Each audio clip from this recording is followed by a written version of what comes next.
Hello class, and this is Mr. Poole back here with his online learning course. What I wanted to talk to you about is comparing and ordering of decimals. So comparing and ordering of decimals, if you have those decimals right there, what you would do is you would line them up like this, keeping the decimal in line. So I'm just going to write them as they are there. And 2 1/10. Okay, so there they all are. If we're going to put them in order from, let's say, greatest to least. If we were going to put them in order from greatest to least, then what you would do is you would look here. So you look for the greatest number, 2's. 2 is the greatest number. They're both the same, so you go to the next place value. 1 is greater than 0, so this one would be first. 2 1/10 would be first. So I'm going to cross that one out. The next one that has 2 in the whole number is here, 2 1/100th. I'm going to cross that one out. I've already used that one now. And now I go 1 and 1. So I go to the next place value, I go to the 10th place, I have a 2 and a 0. The 2 is greater, so I'm going to use that one, 1 2/10. Cross that one out, and then this leaves the last one, 1 2/100ths, last. So here would be in order from greatest to least, okay?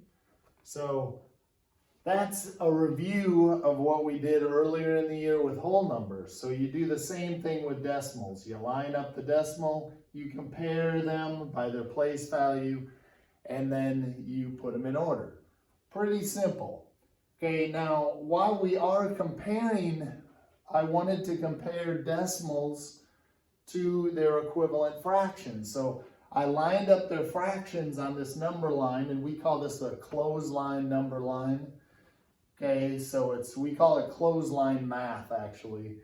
And then what I'm going to do is I'm going to pull out a decimal, and then we're going to put the equivalent there. So 7/10 is the same as 7/10.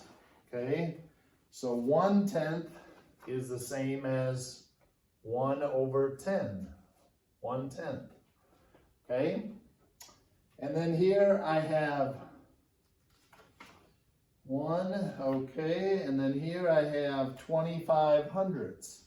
25/100ths is the same as 1/4, right?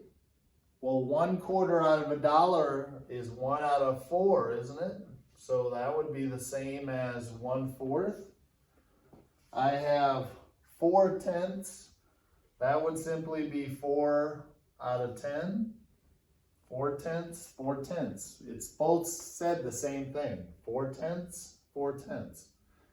That's what makes them equivalent. Then the next one I have 5/10. That goes with the 5/10. Then I have 10 out of 10.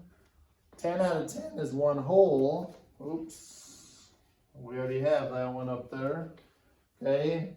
And then I have this one. 1.0. Well, that's 1 whole, right? That's the same as 10 out of 10. Okay. And then I think I have one more. And 0.75. Well, I know that in money, that's 75 cents.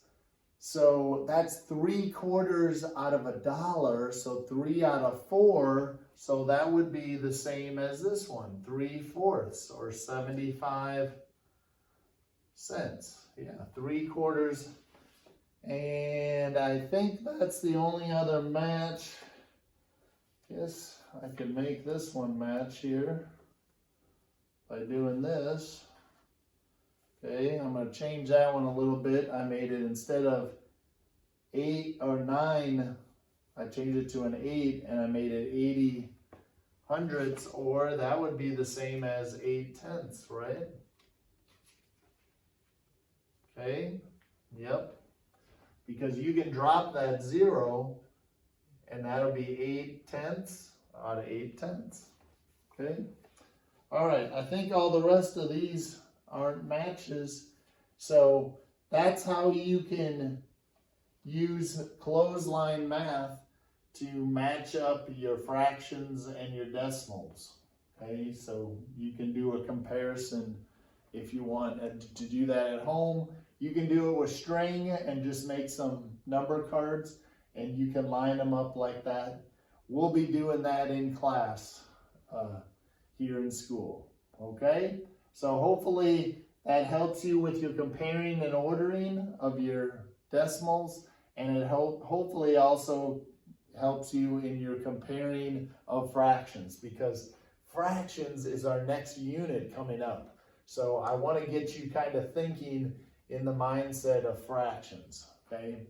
All right. Bye, guys. We'll see you later. Bye.